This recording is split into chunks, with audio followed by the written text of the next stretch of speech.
Ini. Kaki satunya bagus, sebelahnya merah. Gatal ini, kalau enggak gula karena gembung ya. Nah. Apa jelas ya teman-teman ya? Ini benar-benar sesuatu yang wah ngeri teman-teman, ngeri. Ilmu hitam mereka lakukan. Belum lagi Ya, ilmu hitam mereka lakukan. Mereka ini siapa? Ya, kalau Julius ini memang mulutnya tajam kawannya. Makanya sampai sekarang dia begitu karena nggak ditangkap polisi. Karena apa yang dilakukan itu sangat-sangat menista ya. Salam saudara-saudara yang diberkati oleh Tuhan. Berjumpa kembali bersama dengan saya di channel ini. Bagaimana kabar kita semua? Kiranya kabar kita selalu baik-baik saja dan terus diberkati Tuhan dengan melimpah-limpah. Amin. Video kali ini kita akan menonton video cuplikan baru-baru ini viral di media sosial. Dikatakan seorang Ustadz Juma, kita tahu Juma ini adalah seorang yang begitu suka menghujat Alkitab dan bahkan mempelintirkan ayat Alkitab. Seorang Julius HMC mengatakan bahwa Juma ini terkena santet dan pelakunya adalah orang Kristen. Sangat-sangat luar biasa ya. Seperti apa video selengkapnya? Langsung kita simak cuplikan berikut ini. Ya. Ini. Kaki satunya bagus, sebelahnya merah. Gatal ini, kalau enggak gula karena gembung ya. Nah. apa jelas ya teman-teman ya? Ini benar-benar sesuatu yang wah ngeri teman-teman, ngeri. Ilmu hitam mereka lakukan. Belum lagi Ya, ilmu hitam mereka lakukan. Mereka ini siapa? Ya, kalau Julius ini memang mulutnya tajam kawannya. Makanya sampai sekarang dia begitu karena nggak ditangkap polisi. Karena apa yang dilakukan itu sangat-sangat menista ya. Salam teman-teman, jumpa lagi di channel ini. Ya saudara, Ustadz Juma dikabarkan terkena diabetes atau penyakit kaki gajah atau apalah begitu teman-teman ya.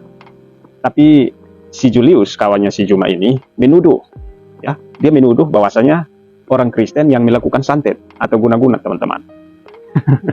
Ini menurut saya tuduhan yang sangat parah teman-teman ya. Saya sangat prihatin ya mendengar tuduhan orang ini. Sebagai orang Kristen, saya ingin menegaskan bahwa kekristenan mengajarkan hal kasih, mengajarkan hal yang damai dan pengampunan ya.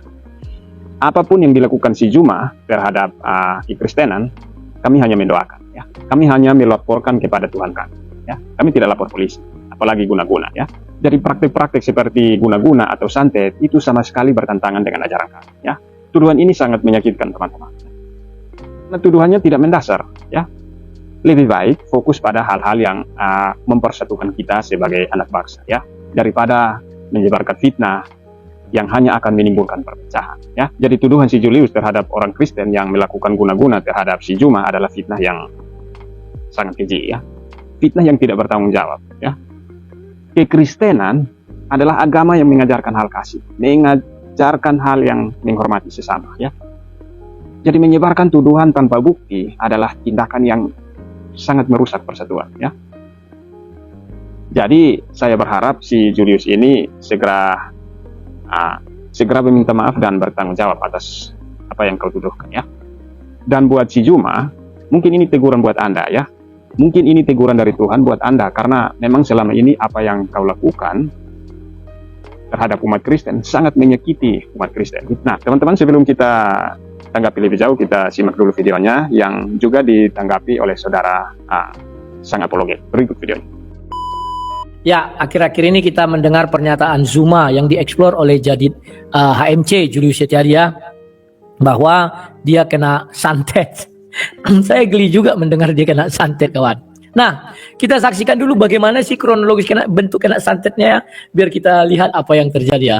Ini Jadid yang membuka ya, harusnya ini nggak boleh kita membuka penyakit kawan ya, tapi ini Jadid membukanya karena memang dia kan tidak peduli kawan, semua di konteninya, kawannya juga sakit di konteninya, mati pun nanti konteninya itu kawan. Kita lanjutkan ya. teman-teman sudah dengar ya. Jadi memang menjadi seorang apologet Islam ini penuh dengan tantangan. Kenapa dibilang penuh dengan tantangan? Karena akan ada serangan-serangan dari para Polikardus yang tidak terima. Ya, inilah fitnah terbesar si Julius. Serangan dari Polikardus yang tidak terima. Tantangan katanya pendebat Muslim. Mana ada tantangan Muslim? Di penjara juga kagak. Siapa pendebat yang di penjara? Gak ada kan? Bahkan Julius pun tidak di penjara sampai hari ini. Tantangan. Kalau mulut Julius ini kawan, wah licin kali. Ya licin lah, licin. Lanjut ya. Ajarannya dibongkar. Yang tidak terima, kami tidak terima ajarannya dibongkar. Yang tidak terima kami. Yang tidak terima itu kalian yang paling banyak melaporkan orang, tapi kalian fitnah kami. Kan lucu ya. Itulah kehebatan dari muslim ini kawan. Bersilat lidah, bercabang lidah. Ya, katanya mereka mengkritisi kitab kita bisa. Kitab mereka nggak bisa dikritisi. Kenapa? Karena datangnya belakangan. Kelawak kawan ya. Jadi Protestan dong bisa mengkritisi kitab mereka lah. Protestan kan 66 ayat. Bukan 73 Katolik. Jadi Katolik dulu baru Islam baru Protestan. Kelawak kawan. Dipenjarainya orang Kristen. Aduh. Kalau mulut Julius nggak terlawan ya. Susah. Membentengi saudara-saudara muslim kami dari bahaya pemurtatan yang terus dilakukan oleh mereka. Mereka inginnya Bahaya permutatan yang terus dilakukan. Kalau kita lihat dalam sejarah dunia maya, agama mana yang pertama membahas agama Kristen? Islam. Orang-orang Islam itu lihat itu. Tiap hari itu bahasanya. Tidak di masjid, tidak di tempat pengajian, tidak di kumpulan, itu aja bahasanya. Dimulai dari siapa dulu? Ya Waloni dan lain-lain itu. Ya. Bernard Nababan dan lain-lain itu. Kan mereka dulu yang pertama lihat di YouTube zaman dulu. Kristen ada enggak? Mana berani kawan? Ah, ngeri ya. Lanjut. Belum lagi kalau bicara Zakar Naik, Deda Ahmad. Aduh, entahlah. saudara-saudara muslim kita itu nggak ada yang melindungi, nggak ada yang menjaga, nggak ada yang membentengi Tidak ada yang melindungi, tidak ada yang menjaga.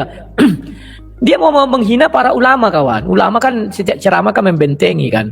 Apalagi kayak Ustadz Somad, itu kan membentengi akidah, Adi Hidayat dan lain-lain. akidah mereka, sehingga mereka dengan leluasa, dengan bebas bisa memurtadkan saudara-saudara kita, mengibuli, membohongi saudara-saudara kita. Siapa yang menghibuli, membohongi saudara-saudara? Fitnah-fitnah kau Julius itu ngeri Julius ya. Besok rencana aku mau menyerahkan dia lagi ke dalam tangan iblis ya, biar seperti si Suma yang sudah mulai kena apa dia penyakit tidak jelas. Lanjut. Jadi bagi mereka, apologet Islam ini adalah penjaga, adalah batu sandungan yang harus mereka singkirkan kalau mereka ingin memurtadkan orang-orang muslim di Indonesia. Dan cara dari para Polikarpus ini makin hari makin sadis guys. Kalau dulu mereka memurtadkan dengan indomisasi, bagi bantuan kan begitu, terus mereka buat website palsu, mereka bikin brosur-brosur yang isinya penipuan, memelintir ayat Quran, memelintir hadis dan sebagainya, terus dilanjutkan dengan cara memfitnah dan sebagainya. Itu cara dulu guys. Tapi kesini makin sadis cara yang mereka lakukan. Bahkan dengan ilmu hitam pun mereka lakukan. Saya dikirimin foto oleh Bang Zuma. Ya. Fitnahnya ngeri kawan. Katanya ilmu hitam pun dilakukan. Bagaimana ilmu hitam tidak ada di dalam ajaran Kristen kawannya? Kalau kita lihat dukun-dukun atau apa sih, apa yang dibilang bahasa Arab? Dukun-dukun kan berbahasa Arab itu kalau kita lihat ya. Tapi fitnahnya seolah-olah Kristen punya dukun santet. Saya belum pernah melihat dukun santet Kristen. Tapi tukang obat ada, tukang patah tulang, tukang urut, tukang apa ada, tapi santet itu belum pernah kulihat kawan. Tapi kawan ini bisa mengatakan seperti itu, kan luar biasa sekali ya. Saya nggak habis pikir kawan ini memang mulutnya tajam ya. Dan sampai hari ini dia belum ditangkap, makanya dia berkuar-kuar terus. Sampai kapanpun dia menghina-hina terus kawan ya. Kita lanjut lagi. Di mana kondisi kaki Bang Zuma itu memang seperti terbakar. Seperti terbakar, seperti yang disampaikan Bang Zuma di video tadi. Nah ini saya tampilkan fotonya ya, biar kalian tahu kondisi. Jadi Zuma mengatakan di video bahwa kakinya seperti terbakar. Tapi Zuma tidak pernah menampilkan fotonya. Oleh si Julius ditampilkan kawan. Kondisi kaki Bang Zuma, yang Bang Zuma sampaikan bahwa dia seperti ya, merasakan terbakar. Tiba-tiba, mengejutkan. Nah, lihat itu bentuk kaki si Zuma kawan. Seperti memar, bukan terbakar, memar ya. Memar ini banyak penyebab. Bisa jadi dia entah terjatuh atau bagaimana ya. Tapi dari bentuk kakinya nggak yakin aku nih bentuk kaki si Zuma kawan. Ya, kayaknya ini ada benjol-benjol dikit, mungkin bisul, bisa jadi ya. Kita nggak tahu. Bisa jadi juga kalau saya lihat dari bentuknya nih kena gula basah ya. Jadi begini bentuknya, dan dia bilang gatal, ya memang gatal, panas. Panas itu kan kalau kita kena gula, kaki kita terasa panas ya.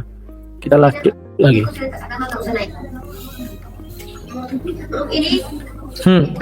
Dan kaki itu bengkak. Ya gula ini mungkin kawannya. Kalau kita kena gula kaki itu bengkak, atau kena ginjal memang bengkak sih karena dia nggak bisa menyalurkan air. Tapi yang saya lihat ini mungkin kemungkinan gula. Atau paling kabar gembiranya kurapan dia. Ya lanjut. Jadi kalian sudah lihat kawannya, itulah keadaan kaki si Zuma, yang mana kaki itu hanya dua pilihannya itu. Kalau tidak tiga. Memar itu bisa kena jatuh atau apa ya, tertindih. Yang kedua bisa jadi memang itu kaki kena gula. Jadi kayak gitulah kondisi kaki kena gula. Yang ketiga dia kena kurap memang kotor dia, mungkin ada apa lah, mungkin tidak jarang mandi ya. Nah, ini. Kaki satunya bagus, sebelahnya merah. Gatal ini. Kalau enggak Gula karena gembung ya. Nah. Apa jelas ya teman-teman ya? Ini benar-benar sesuatu yang wah ngeri teman-teman, ngeri. Ilmu hitam mereka lakukan. Belum lagi Ya, ilmu hitam mereka lakukan. Mereka ini siapa? Ya, kalau Julius ini memang mulutnya tajam kawannya. Makanya sampai sekarang dia begitu karena nggak ditangkap polisi. Karena apa yang dilakukan itu sangat-sangat menista ya. Namanya aja Julius. Semua orang kalau bisa dipenjarakan dia kawan. Digembar-gemborkannya ada kemarin orang Aceh makan daging babi juga ya. Mau dibuatnya kayak Lina Mukherjee ya. Ngeri kawan Julius ini. Ya besok nanti kapan waktu aku doakan dulu dia biar segera iblis bisa menyentuh dia. ya setelah gagal ilmu hitam mereka bisa melakukan persekusi. Kalau daerah-daerah tertentu yang mereka anggap mereka bisa layangkan, mereka bisa lakukan persekusi, mereka akan lakukan. Ya, daerah-daerah tertentu mana yang orang melakukan persekusi Julius? Kau saja di Medan tidak pernah dipersekusi. Pendebat ya, belum pernah saya dengar pendebat Muslim dipersekusi. Ya Waloni yang masuk penjara tidak pernah dipersekusi. Tapi kalau pendebat Kristen dipersekusi banyak. Si Kendi, baru siapa lagi? Rudi Simamora itu mereka persekusi. Si Ki Ahmad dipersekusi, didatangi rumahnya. Jadi mulutnya ini memang mulut yang pintar menebar fitnah kawannya. Julius ini tidak terlawan kalau masalah fitnah memfitnah, membalik-balikkan fakta dan mengasut-ngasut orang, dia ini jagonya kawannya. Bahkan kawannya pun bisa dia makan. Dulu saya tahu si Suma itu tukang pinjam online. Dia minjamkan uang kepada Musa, kepada si Yusuf PA dari si Julius inilah live langsung dibilangnya itu ya. Jadi mereka lihat ini daerahnya seperti apa, lawannya seperti apa. Kalau Bang Zuma ya nggak mungkin, karena Bang Zuma yang pertama ya itu domisili di Makassar, yang notabene mayoritas Muslim, nggak mungkin. Mayoritas Muslim. Sementara dia bilang santet. Kalau santet itu tidak mengerti, dia tidak mengenal. Mau mayoritas Muslim, mau mayoritas Hindu, Buddha. Kalau sudah bertebaran santet itu ya diterjang aja semuanya. Kita lanjutkan ya. Mereka berani mempersekusi Bang Zuma, kan begitu. Tapi kalau daerah-daerah yang mereka mayoritas, ya artinya Polikarpus ini yang paling banyak. Oke, mereka mayoritas kita ukur. Di Medan ada nggak seorang pendebat dipersekusi? Nggak ada. Tapi yang didatangi itu memang si Entok Ratu, ya. Tapi ada nggak Entok Ratu? Saya nggak ngerti ya definisi persekusi ini bagaimana. Kalau didatangi dia ada, didatangi si Magdalena dan Dosma ada ke rumahnya untuk klarifikasi, bukan apa-apa. Kan si Entok minta maaf. Mereka sudah mau mencabut laporan, tapi malamnya si Entok buat ulah live bersama Zuma bilang saya pasang badan, ya, sehingga orang itu jengkel, ya. Nah, dari situ sudah jelas kita lihat ya kawan-kawannya bahwa tidak ada persekusi situ. Tapi Rudi Simamora digeruduk, dirame-ramekan kawan. Si apa namanya itu, si Ki Ahmad kan dimaki-maki, ibunya pun semuanya. Habis itu siapa lagi yang digeruduk itu si Kendi? Kan rame-rame mereka kawan atas nama umatnya. Tahu umat yang mana lah ya kawan-kawannya. Jadi ini dia pintar membalikkan fakta. Coba tunjukkan satu pendebat Islam yang didatangi digeruduk. Belum ada kawan. Biasanya mereka akan mempersekusi. Mereka akan gunakan kekuatan. Apalagi dia lihat ini lawannya apa. Oh, lawannya Chinese gitu kan. Nah, sama kayak saya. Di Medan yang notabene ya, bisa dibilang Muslim juga masih mayoritas mereka. Ya. Ada nggak orang mempersekusi orang Chinese? Orang Islam Chinese dipersekusi di negara ini karena bicara tentang Bible, nggak ada kawan. Tapi bicara Al-Quran ada Kendi itu Chinese Muslim, Kristen, didatangi kawan. Chinese Muslim, Julius coba kau pertanggungjawabkan. Makanya kawannya, untung kita ini kan kalau kayak saya sih nggak mau lapor polisi buat apa ya? Saya laporkan kepada Tuhan saja. Kalau kayak mereka ini langsung buat laporan, wah menghina Islam, katanya orang Islam suka tukang persekusi misalnya begitu ya. Aduh ngeri kawan ucapan Juliusnya. Mereka berani melakukan itu. Kenapa? Karena dia lihat oh lawannya Chinese kok nggak apa-apa, hajar gas. Ya, di Medan tidak ada orang berani melawan Chinese. Kita sudah tahu kawan kekuatan di sana bagaimana.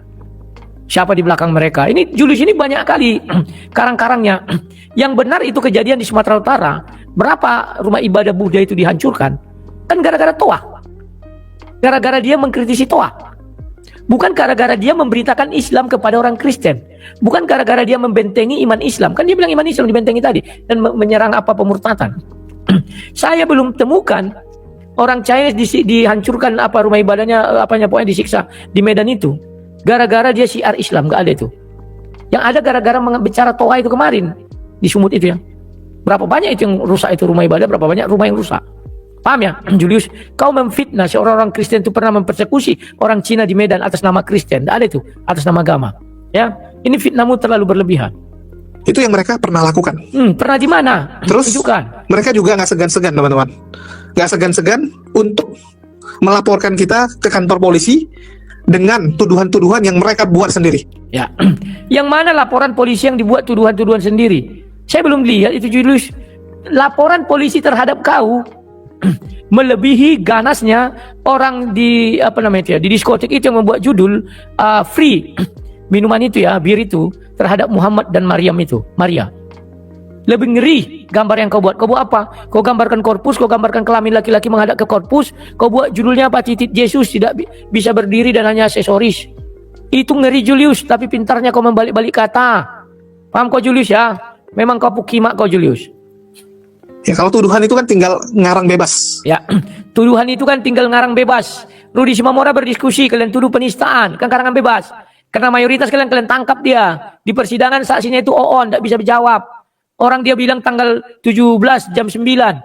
Kan dia lagi berdiskusi. Video yang ditawarkannya bukan tanggal itu. Tapi karena kalian penguasa di Indonesia ini, apapun itu nggak bisa bebas. Kalian tekan semua orang, ngeri kalian. Kau bilang kami ngeri, kalian lebih ngeri makin ke sini. Kau sendiri membuat judul yang di luar negeri itu. Ditembak mati dia kan? Siapa yang nembak mati? Ya kita cari aja tahu Oten atau Oclim. Kan begitu aja. Orang yang dia bakar waktu kalau salah apa ya? Quran ya. Gak mungkin orang Kristen nembak dia mati, urusannya apa? Utang Kan begitu. Apalagi kalau mereka punya kekuasaan, punya backingan, punya koneksi dan Tidak pernah orang Kristen bicara kekuasaan, koneksi, nggak ada itu. Kau yang pakai backing bintang 2 pensiunan. Banyak kali cakap kau Julius. Aduh. sebagainya. Itu akan mereka manfaatkan. Inilah ngerinya Polycarpus. Inilah ngerinya Polycarpus, kau lebih ngeri. Dan sekali lagi, kalau kalian bertanya kepada kami, ngapain kami diskusi di media sosial seperti ini? Karena saya lihat sampai detik ini masih ada saudara-saudara muslim kita yang mempertanyakan apa alasan kita muncul di medsos ini. Ya, memang gak ada alasan kau muncul di medsos selain dari cari uang. Banyak kali cakap kau Julius. Kau jadi buka bentor, gagal. Becak motor online, bentor online. Ya dan enak lah main gini kau. Channel kau 5, 10. Sekali berpenghasilan satu channel 30 juta, 150 juta. Ongkang-ongkang kaki kau. Hanya manas-manasi. Kau silang Kristen, kau silang Islam. Kau laga-laga orang itu, kau laga Kristen, kau laga Islam. Kan jahat kau Julius. Sekali lagi saya sampaikan, kami mengambil jalur perjuangan ini, mengambil jalan yang sebenarnya sangat nggak nyaman, sangat nggak enak. Siapa bilang nggak nyaman, nggak enak? Nyamannya kalian. Dapat sawerannya kau. Kau bilang perjuangan umat, padahal untuk perjuangan kau. Kau makan enak di Jakarta. Kan itu yang kau pikirkan. Kasusmu di Medan, ya nggak tahulah kami minta kau pakai faktor X apa. Nggak naik-naik kasusmu. Kan luar biasa. Bukan karena kau punya kebenaran, enggak tuh. Penuh dengan resiko. Bahkan kalau bisa dibilang, satu kaki kami itu sudah terbelenggu. Nah, itu kan ucapanku yang selalu kalian pakai sebagai propaganda ya, menggunakan ucapanku ya. Jadi kawan-kawan, mari kita analisa. Si Suma tadi malam nggak live ya. Kalau nggak salah, biasanya itu live-nya mereka ini dulu kan menginjak Pak Bom live 10 jam. Mereka ngeri sekarang kawan. Bisa live sampai 24 jam. Iya. Jadi buat mereka satu room itu 24 jam. Memang hebat, orang ganti-gantian. Disiarkan di semua orang itu, dapat uang orang itu semua. Kan begitu yang mereka inginkan. Zuma aku dengar tadi malam nggak ada live. Apakah karena kakinya itu makin parah? Saya nggak tahu ya. Ada kemungkinan juga masuk bisa binatang. Maka itu nanti kalau membusuk bisa diamputasi kulit ada gembung ya. Saranku kepada Zuma, coba cek gula. Bisa jadi gula ya. Saya kawan tidak punya dendam sama Zuma ya. Bagi saya ya di dunia diskusi ya itulah diskusi. Saya lebih jengkel kepada Julius daripada kepada si Zuma. Zuma belum pernah setahu saya atas instruksinya sendiri atau dirinya sendiri mencelakakan seorang pendebat Kristen, tidak pernah. Tapi Julius selalu ingin memenjarakan pendebat Kristen dan korban pertama dia, Rudi Simamora. Dia yang mengekspos itu semua, mulai dari data, mulai dari ini segala macam, bahkan dia yang ditelepon polisi pagi hari, ada dulu videonya kawan. Ya. Dia yang membuat di TikTok, tapi dia tidak pernah dipanggil sebagai saksi. Paham ya? Ini, kalian harus paham. Si Zuma saya lihat belum pernah. Tapi kalau API melaporkan orang, ada. Paham ya? Saya nggak tahu, Zuma bilang saya nggak pernah menginstruksikan. Itu inisiatif mereka sendiri. Ingat yang saya maksud si Zuma ya. Nah, maka kalau saya memberi saran kepada Zuma karena sakitnya, kalian jangan bilang, wah kau bela-bela si Zuma karena kawan kau. Bukan begitu juga. Saya juga berseberangan dalam dengan dia. Berseberangan mengenai akidah. Bahkan kami sering serang-serangan mengenai akidah. Tapi begitu kami di dunia nyata ya, mau tidak mau kami sesama anak bangsa. Enggak salah dong kami berbicara ya. Paham ya? Nah, cuman kawan, kalau kita mau gelik-gelian, kenapa dia baru sekarang mendadak kena kaki seperti itu? Apakah karena lagi gencar-gencarnya panggilan polisi kepada dia? Saya nggak tahu kawan. Kalau sakit kan nggak bisa dipanggil polisi, nggak bisa dipaksa. Karena itu hak asasi manusia. Kecuali dia nggak sakit, dipaksa, bisa. Kalau sakit nggak bisa, bahkan diperiksa pun nggak bisa. Apakah Anda sehat jasmani dan rohani? Kan harus itu pertanyaan pertama. Kalau dibilangnya sehat, oh berarti siap untuk diperiksa. Paham ya? Tapi saya lebih melihat penyakitnya tadi itu kakinya, kawan. Kalau nggak gula itu, ya, atau ada sejenis hewan tak apa sehingga bengkak, itu bisanya dikeluarkan. Kalau nggak dikeluarkan bisa dibawa di dalam, membuat satu hal yang makin rumit, ya.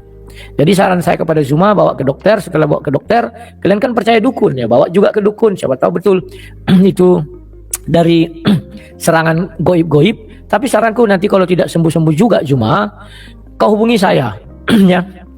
Dan kita akan live berdua. Kau minta maaf kepada Kristen. Setelah itu saya mendoakan untuk dicabut Tuhan Yesus. Doa saya kemarin, saya ingin seperti Ayub, kan akhirnya dia mencabut semua pernyataannya. Kemarin memang ada saya laporkan si Zuma kepada Tuhan Yesus agar diizinkan di jamaah iblis, ya. Saya tidak mau melapor ke polisi, kawan. Kalau saya melapor ke polisi, dia bisa dendam kepada saya.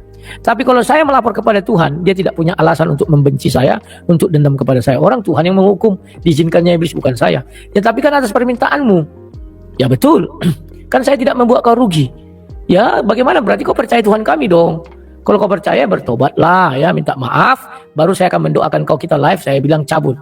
Tapi mudah-mudahan itu semua bisa kita lalui, dan penyakitnya itu ya penyakit kurap saja lah ya. Ya, tapi sampai bengkak gitu, kurap enggak bengkak kawannya. Tapi kalau digaruk-garuk terus jadi bengkak. Ya. Itu dia video yang baru saja kita tonton tadi videonya. Kita sudah mendengar apa yang disampaikan oleh seorang Julius dengan berani memfitnah pelakunya adalah orang Kristen. Kristen itu adalah agama. Jadi saya sarankan kepada seorang Julius, jangan asal bicara. Karena ketika dia mengatakan pelakunya orang Kristen, berarti seluruh orang Kristen. Karena Kristen itu adalah agama. Jadi dalam hal ini jangan membawa-bawa nama agama, ya. Nah, dan bahkan saya berpikir ya, seorang Zuma ini, kenapa hal itu bisa terjadi kepadanya? Nah, ini perlu kita pertanyakan.